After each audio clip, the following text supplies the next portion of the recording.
Hi, hello, welcome in or welcome back.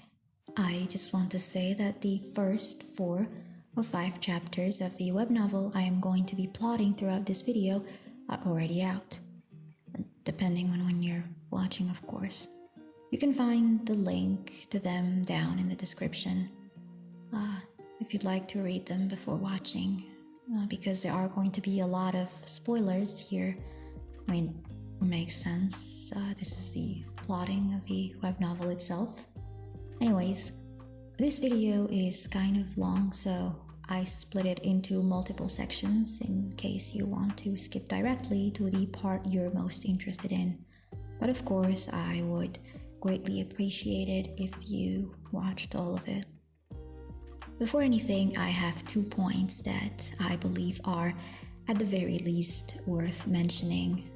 So, I'd like to preface this by saying that I'm not a romance author by any means. In fact, I will go as far as to say that I am not really an author of anything. Yes, I have written and I am working on multiple projects, but they're all in different genres each, except for series, of course. And I don't have any fame to my name as a writer at all. Not to mention, romance isn't really my favorite genre to work on or to consume equally, but I absolutely don't mind leaving my comfort zone when it comes to writing, and I thought I'd try my hand at it. Something else that I'd like to bring attention to is that despite the fact that I have done a lot of research about the genre overall, I believe I'm going to have to walk at a very slow pace and take baby steps forward to get through it in order to do the genre and the story both a decent amount of justice. I know I'm going to make a lot of mistakes along the way and that I cannot know or fully grasp everything that can be found out there about the subject, and that's perfectly alright, as long as I do my best to, bring the best version I can afford to of the story I imagined. Every blunder is an excuse to learn something new. I felt that the previous 2 points were very important to touch upon, seeing as for new authors and writers, as well as those who want to dip their toes into new waters, the information available out there can be overwhelming and intimidating. Aside from that, there are these high expectations of excellency that we have of ourselves. That feeling that we have that our work has to be nothing less than perfect on the very first try, which is completely unfair at best and close to impossible at worst. Now, with that being said, let's delve into it. What should one expect from a romance novel, or web novel in this case? Well, it's a novel in which the story revolves around the romantic relationship between 2 or multiple characters if it is polyamorous. Meaning that if you remove the romantic dynamic between said characters, and the whole plot falls apart. That is, if you still have a plot at all. What I quickly found out about romance as a genre is that it leads all others in popularity by miles. It's at the top of every ranking list I was able to find. Regardless of yours or my opinion of it, it doesn't change the facts, and the facts are romance sells best. It simply has no competition when it comes to that. To me, personally, romance has always been a big meh. Mainly because I've always shoved everything about it in one big bag and mixed it all up, which got very confusing. And that's on me. I never took the time to research and clear things up. One of the most important things to have in a romance novel, or a movie, or whatever, is a happy ending, whether a happy ever after or a happy for now ending. It is absolutely crucial. It is a must. A lot of people reference Romeo and Juliet as an example of romance that doesn't end very well for the main characters couple, except Romeo and Juliet is not in the romance category. It's a tragedy. But a happy ending is but one of the most important things. It's not the only thing that matters. If the romantic relationship between your main characters is all the way dysfunctional, doesn't matter if they end up together at the end of the story, then it isn't romance. If one of your main characters has a significant amount of power over their romantic partner and they keep using it against them to get their way, then it's not romance either.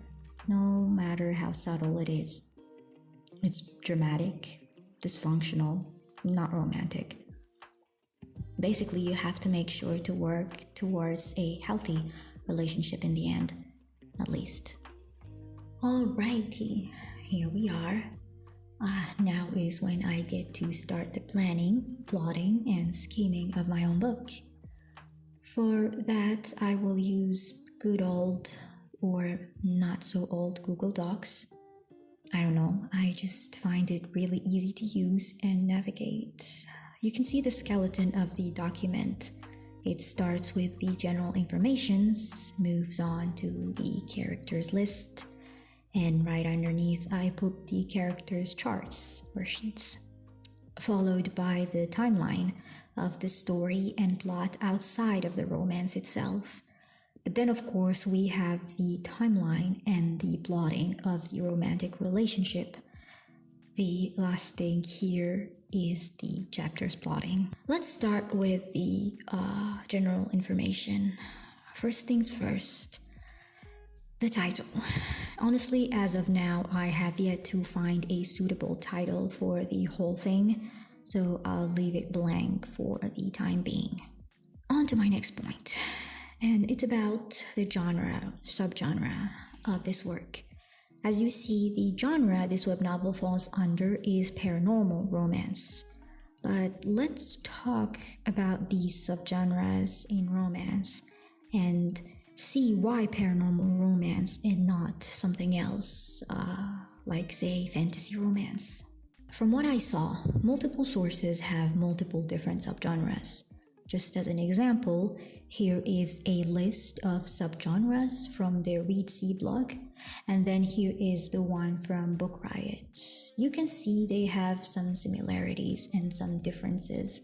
I will not linger and explain every little detail about each of them.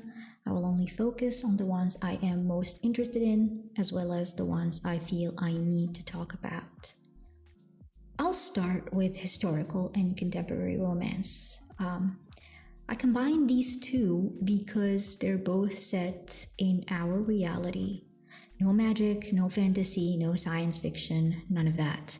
The only difference between them is that a historical story takes place in a previous era, going at least 50 years back and counting towards the past, while a contemporary romance story takes place in present day, or within the previous 50 years from present day. Moving on to paranormal and fantasy romance. Now, both of these subgenres involve fantastic and supernatural elements. On one hand, you have the fantasy romance that takes place in a fantasy universe, basically a completely different realm or planet than ours, one where magic and fantastic creatures are part of the norm. And then, on the other hand, we have paranormal romance. The story takes place on our planet or realm, but supernatural creatures, such as vampires, werewolves, whatever, are introduced. Say you're living your best life, and then boom, you find out that ghosts are real. What's your story gonna be like? I'm curious. Next up, I'll talk about suspense romance and mystery romance. Suspense involves one of the main characters' life being in great danger and they are in need of help or protection from their love interest. The relationship between the characters usually develops and grows as they try to eliminate or escape the threat. Suspense can fall under the mystery romance subgenre, but as it is, mystery romance does include cozy mysteries, where there isn't any high-level danger or life-threatening situation. There's also romantic comedy. I think the title of this one speaks for itself. A romance novel that has almost equal amount of comedy in it. Then we have erotica. To make it simple, in this subgenre, the story focuses on the physical and sexual aspect of the relationship between the protagonists, while conventional romance novels focus on the emotional journey. But just because a story includes a few sex scenes doesn't automatically make it an erotica. And then there is dark romance. Let me move on to the tags here, and I'll talk about this one. As you can see here, I added violence and dark themes because my story does involve the aforementioned two things. However, it's not what one may expect. I might drag this on a bit, but bear with me a little. Let me explain. In the past few years, there has been a concerning rise of stories that are very successful and profitable to their authors and creators.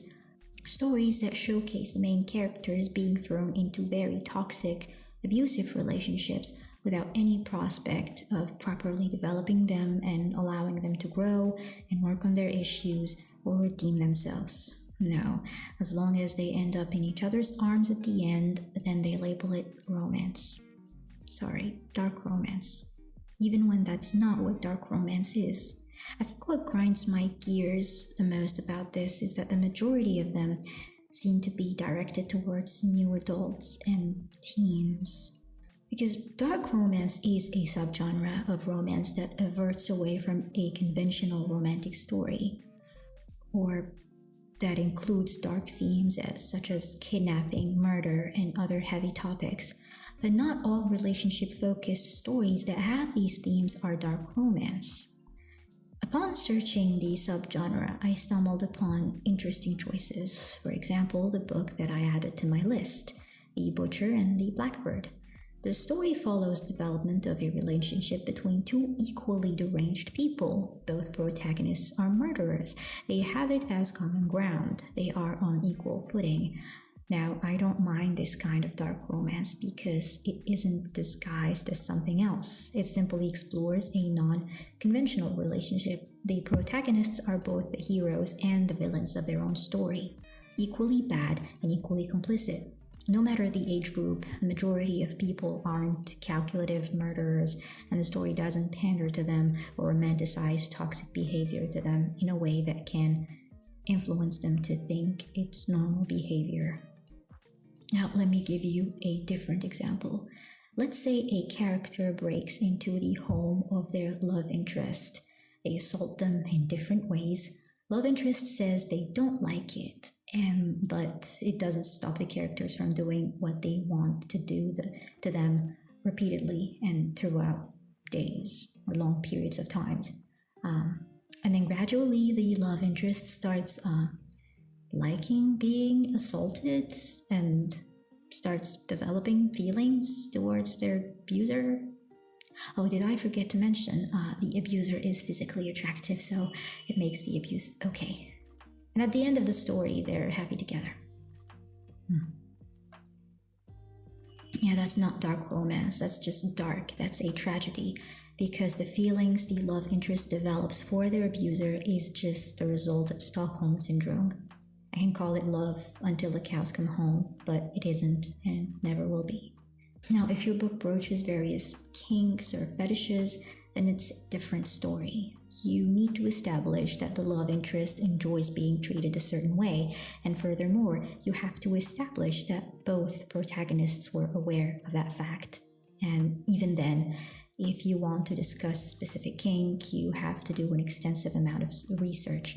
Otherwise, your story will not communicate what you want it to at its core. You don't want to romanticize toxic and criminal behavior to potentially impressionable people.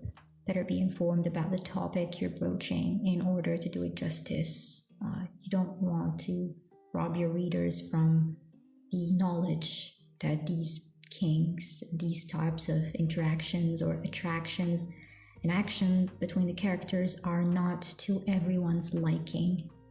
In romance, consent between your main protagonists has to be part of the equation.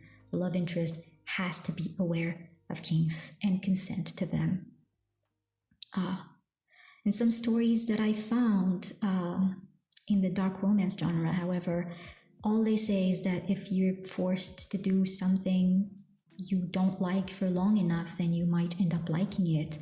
And again, it grinds my gears that this kind of works are directed towards new adults and teens. But I don't know about you guys, but when I was 18, 19, 20, up until 22, I wasn't really a fountain of wisdom. I thought I was mature, I thought I was an adult. But then I lived for 5 more years on this earth and realized the hard way it wasn't the case. A romantic relationship in a romance novel has to be a partnership. If you take away any element that makes a foundation of a relationship, such as consent, then it isn't romance. Doesn't matter if the characters stare deeply in each other's eyes with a radiant smile on their faces at the end of the story.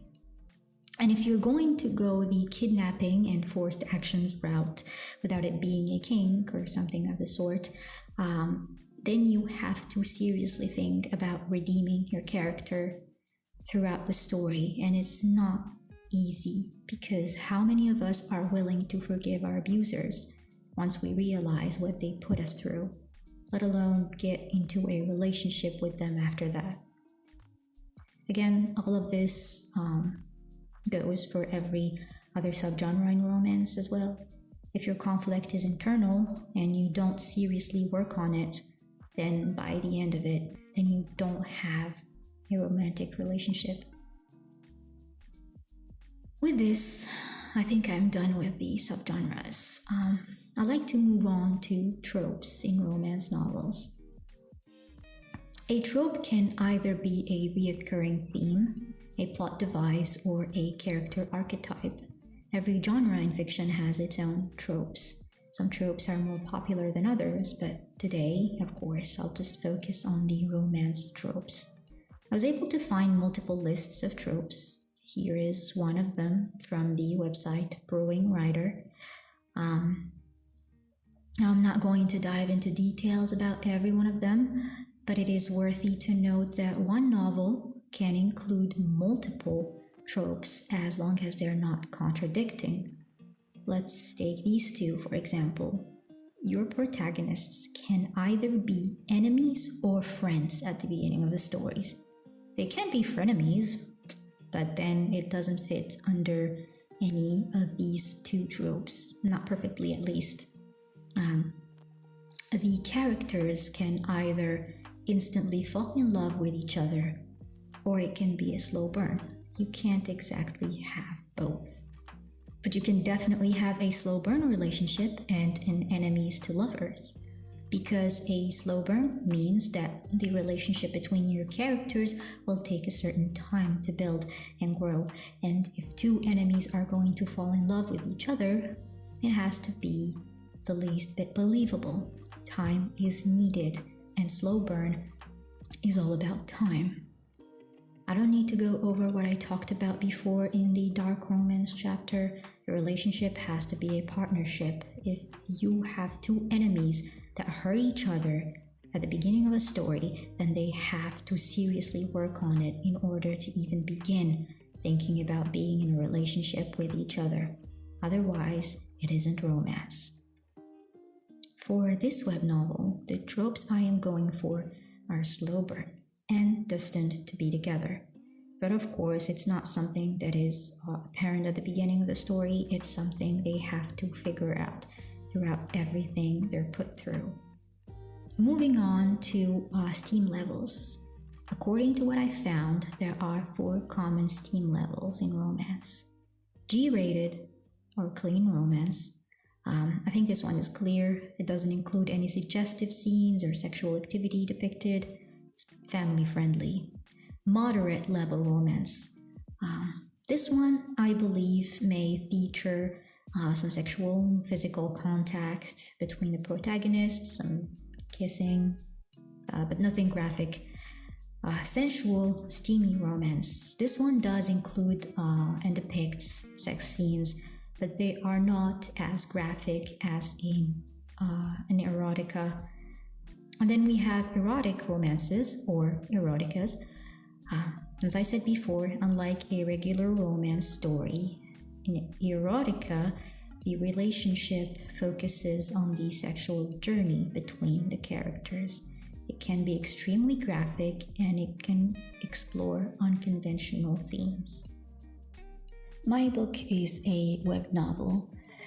Therefore, its structure and length will follow different measures than a traditional novel.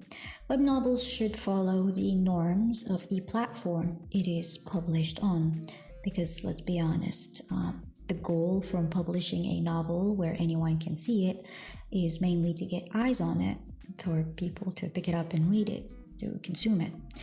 And these norms usually come from the reader's preferences and demands on a specific platform.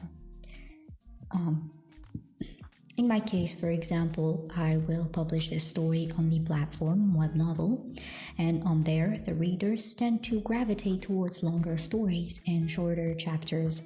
I even heard that sometimes readers don't touch a novel unless it has at least 40 chapters, and depending on the genre, novels tend to go for longer than 200 chapters.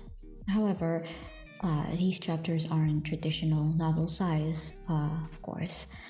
The norm for a chapter length on a web novel, for example, is between 1,000 words and 2,500 words per chapter. From what I heard, it's because readers usually open the app to read while they're commuting from and to work, or if they're on their school or work breaks, and so that kind of makes sense.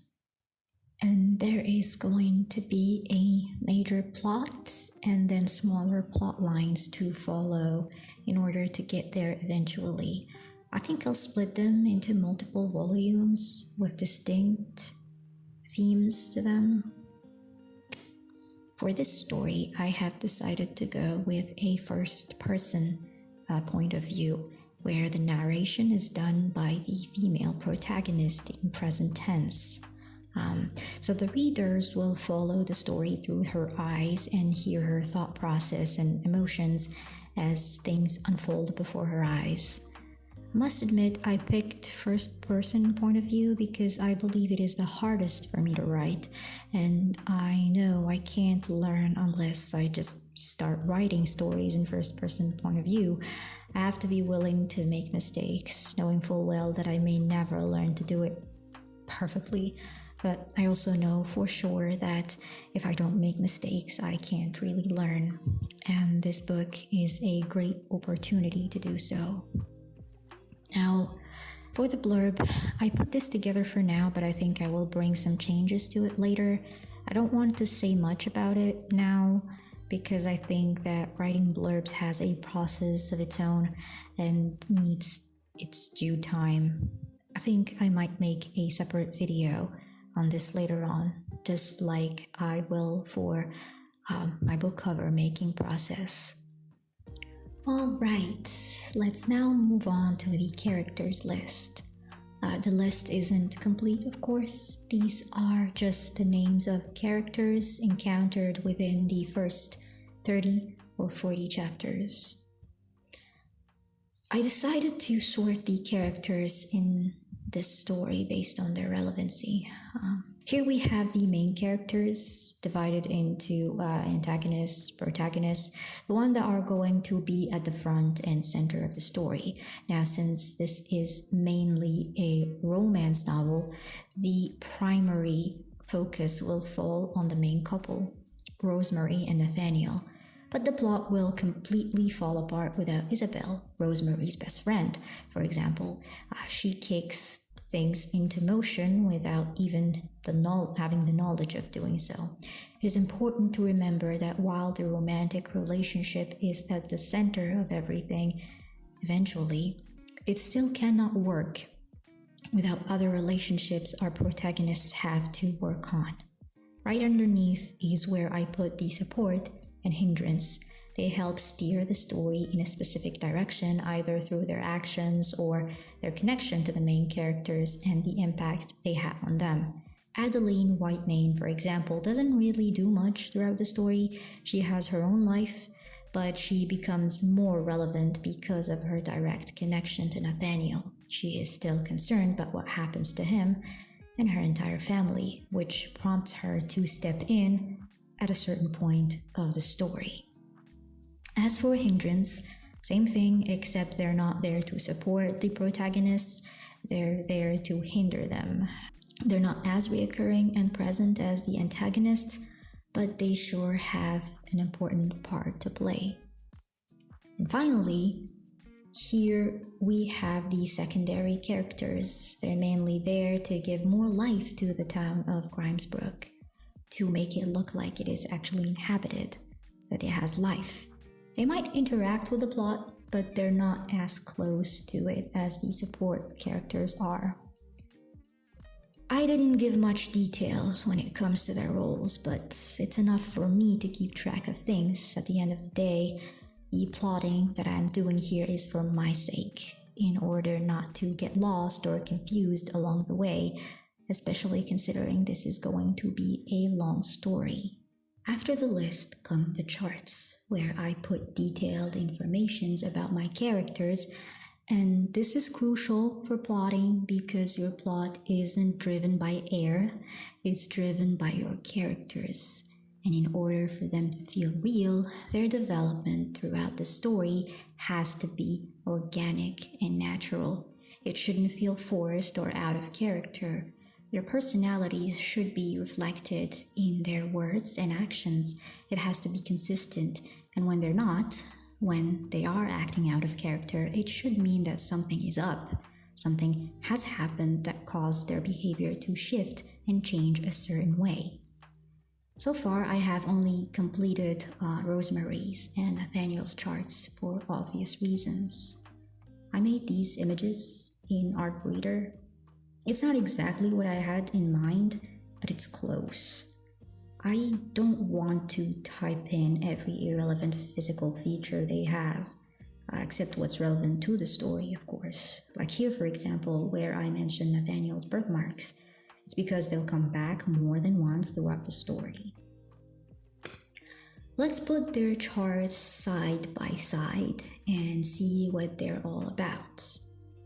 I started by attributes like age, species, and specialty. Some hobbies, but only the ones that will be mentioned and apparent more than once in the novel. For example, Rosemary is an avid reader of nonfiction. This fits her character perfectly, considering her early life and the way she grew up, and she uses a lot of what she learns from the books she reads to her advantage. Here we have their personality aspects, and you can see how they complete each other and what they have to learn from each other. Nathaniel is kind and caring, and he isn't shy to show it whenever he can, while Rosemary is just empathetic. Unlike him, she doesn't go really far out of her way to help people. She does the minimum when it doesn't inconvenience her, but she stops there. Again, these two traits tie back to the way they grew up. Because of the strict way he was raised, Nathaniel does his best to not color outside the lines. He uses his charm and silver tongue and does his best to keep things calm and solve issues in the most civil way possible, with the least amount of casualties and consequences. And he can be inflexible when it comes to the laws of his community and rules. Rosemary, on the other hand, was left to her own devices from a young age, and so she's not afraid to improvise. She has lines that she doesn't cross, but she doesn't mind breaking a few rules in order to get the result she seeks. The words family and community mean very different things to each of them because of their upbringing, and it starts to show through their major flaws. Rosemary put all of her focus into her academic achievements, which she was very good at, but combined with her complicated relationship with her parents and what they'd exposed her to in her childhood, she grows to be emotionally closed off and untrusting. She does connect with people, but only in matters that will further her own needs or agendas. She doesn't cause them any harm, but doesn't bother trying to build a deeper connection with them. She grows to be a tad arrogant and overly confident, sometimes quite brash. There's a scene where she pushes a young, volatile, and angry werewolf over the edge because she trusts her own assessment of the creature. She believes in the judgment she made about her and thinks she won't hurt her. On the contrary, Nathaniel, who led a lifestyle and path that was forced upon him since he was born, he doesn't lash out. He tries to build his own connections with people around him, especially the ones in his community. He tries to break the image they were given about him, deconstruct every aspect of his life that he didn't choose for himself, but he does it slowly, calmly, and in a very smart way. But his methods aren't infallible. He has a very, very long way to go, unless he learns and accepts that sometimes he has to bend the rules in order for things to work out without hurting people around him, and that it won't necessarily result in a disaster like what he has already witnessed happen in his younger years. Day 2 of recording. If you hear voices and noises aside my own, I lived near school, so there you have it. The timeline. So this is the timeline outside of the romantic plotline. Here we have the major events that took place before our characters even met. I also entered their birth dates here in order not to get lost. The present day where the story takes place is 2020, so the narration starts from there. Now, of course, this is just a raw schema of things, and I will be adding a lot of events as I go. For example, if I want to add an event that took place between these two, all I have to do is to add a line between them. I'm still working on the timeline. I still have to add or tweak a few pieces here and there for everything to make sense eventually. Because I still have these ideas for events that I want to include, but I have yet to flesh them out and make them full-fledged parts of this universe. I'll even have to see if adding them will make sense in the grand scheme of things. Otherwise, I'll just have to axe them, no matter how badly I want to put them in the story.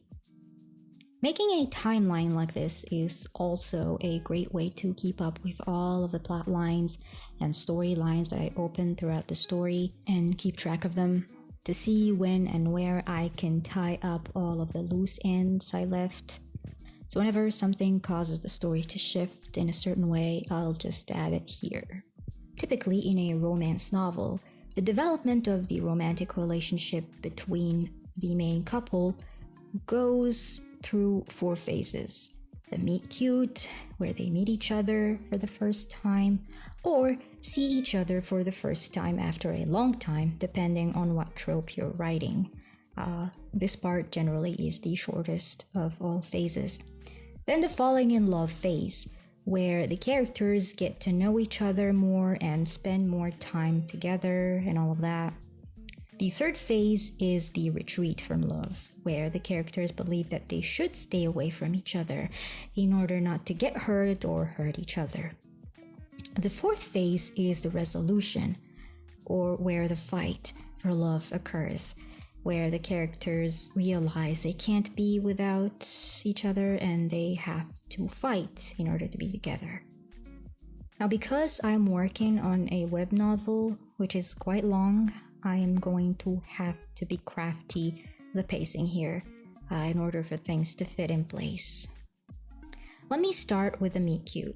The story begins when Isabel sets her best friend, Rosemary, up with Nathaniel for a date without her knowledge or permission, so Rose has every right to refuse and not go on that date. But because of her relationship with Isabel, as well as another reason that will be revealed throughout the story later on, she goes on the date. And readers don't get to see it immediately, but Nathaniel also has good reasons to refuse to go on that date, and yet he still goes. During the date, they start trying to get to know each other and just talk like two strangers who have just met would, and that's when Nathaniel's world starts catching up to him. Things begin to go in a weird direction. Of course, it's not all clear at the beginning, but the date is abruptly ended by Rose for reasons she herself can't fully understand. And then things get worse when a major incident takes place as she's getting back home, and that's where she realizes that she had been living in blissful ignorance her entire life in her town.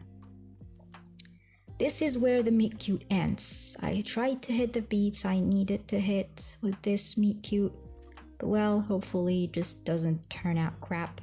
I think the whole meet cute will take about 5 to 6 chapters, considering the length of a chapter doesn't go over 2,000 words. Moving on to the falling in love. This is where I bring the two of them back together in an organic manner. I'll have to make it make sense, because after the disastrous ending of the meet cute, they would need a pretty good reason to see each other again. This is where I get to reveal more about the characters, about their personalities, their fears, and their backstories, but mostly this is where the main conflicts start to appear. There is an internal one where both of them have to overcome their own fears in order to allow themselves to get closer to each other, and an external one, the one that works on keeping them apart.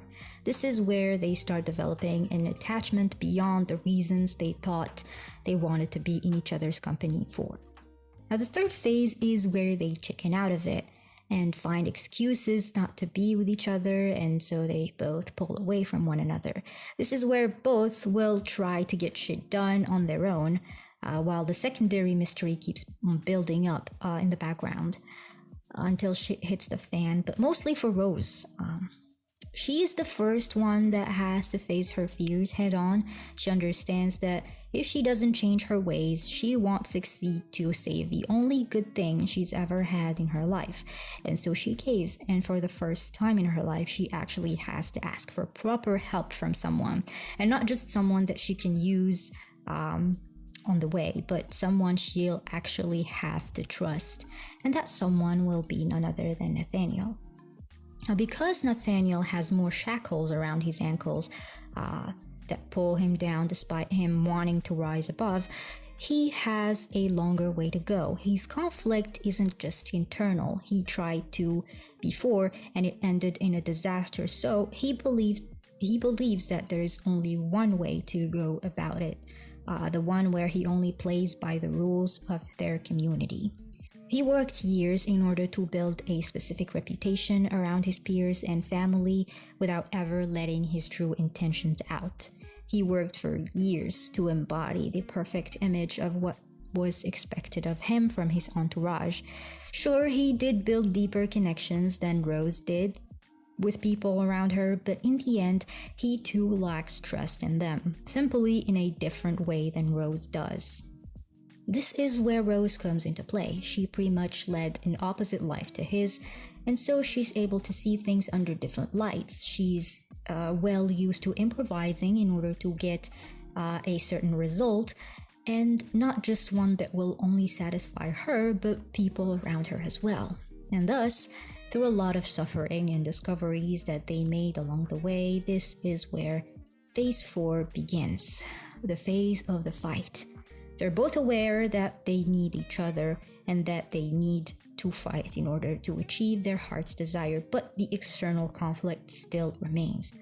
I believe this will be the longest part of the novel, the one where I get to expand even more on the lore of the universe they are in, and they have a lot of stuff to do before they get to their final destination. I haven't filled out all of these quite yet, because I haven't set up all of the rules when it comes to the creatures and their powers yet. There are some things that I will have to add along the way, but as of now, I will only put what I have in mind. Speaking of the creatures, let me talk about the species. So the creatures that I know I want for sure in the story are werewolves, witches, kelpies, and vampires. Now, of course, I will make my own version of these creatures and make them different from the classical mythology around them as we know them. And this here is for consistency and continuity purposes. Let me make new sheets for them down here. I'll start with werewolves. The exceptional elements regarding werewolves obviously reside in their physical attributes and differences from humans. While humans go through puberty once, werewolves kind of have to go through it twice. The one that we humans are familiar with, and their coming of age, which is the first time they shift into their wolf form under the full moon. But even before their first full moon, they are still inherently different from us. For example, a young werewolf is much faster, stronger, and far more durable than a human the same age as theirs. Their motor skill are far sharper and better than a human's can ever be. Their sense of hearing as well as smell are heightened. The average height of an adult werewolf in human form is higher than that of humans for both males and females.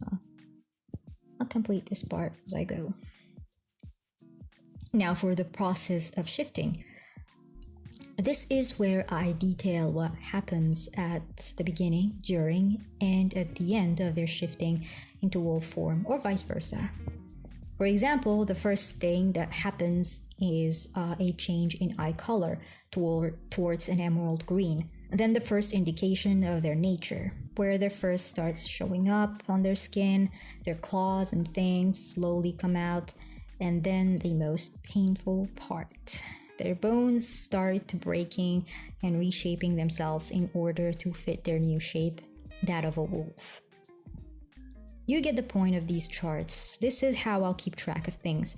This is how I'll build the world around my characters and their lore, instead of just plot devices that I'll pull out of my ass whenever I need the character to do something in a specific scene. The last thing I want to add before getting to the plotting of the chapters is a plan or map of the town, Grimesbrook Town. I have a few ideas about a few locations, but it all seems blurry to me for now. I think if I put them down on paper, it may clear things up in my head. It may even save me from writing a few plot holes into the story. It doesn't have to be anything grand. I'll just need to mark down the distance between Rosemary's apartment building and the hospital, for example, and where she got a new job, the restaurant they went to on their first date, and what's between those two locations. It may seem over the top, but I don't want to start mixing things up once I am 60,000 words deep into the story. This entire plotting document will be my GPS. I'll just draw the rough outline of it up on paper and then scan it later. I'm not much of a digital artist, so... I'm not a traditional artist either. I struggle to draw stick figures, but still, between holding a pen and working on a touchpad, I think I'll go with the pen for now. And finally, we've arrived at the chapter plotting. This is necessary because, as I said before, if I ever get confused about something I've already addressed in a previous chapter, this will be my saving grace. Instead of digging through the chapters, which will be at least 1,500 words long, I'll just come here, where everything is organized into bullet point lists. If you ever watched my short stories plotting videos, then you'll recognize their format. So for example, at the beginning we state the setting, which is the living room in the apartment. And then we move on to the focus. In the first half of the chapter, I address the very first mystery that Rosemary is concerned with, and I have to note her thought process here. It's very important because these will guide her into a specific direction once she uncovers more secrets. This information here, for example, is going to come back in multiple instances later on. Now, the second half starts when Izzy, or Isabel, enters the stage, the living room, and announces some news to Rosemary, and they go from there. So far, I've only plotted chapter 1, and I'll start on chapter 2 later today or tomorrow. Alright, I think I've gone over everything I wanted to for this video. Again, by the time you're watching this, the first chapters of this story are already out. The link will be in the description if you want to give it a try. I would greatly appreciate it. Okay, this video is long enough as it is, although I do hope you watched it till the end. And if you did and enjoyed it, please leave a like or even subscribe if you want to. Anyways, please enjoy the rest of your day or night. Take care of yourself. See you in the next video. Bye-bye.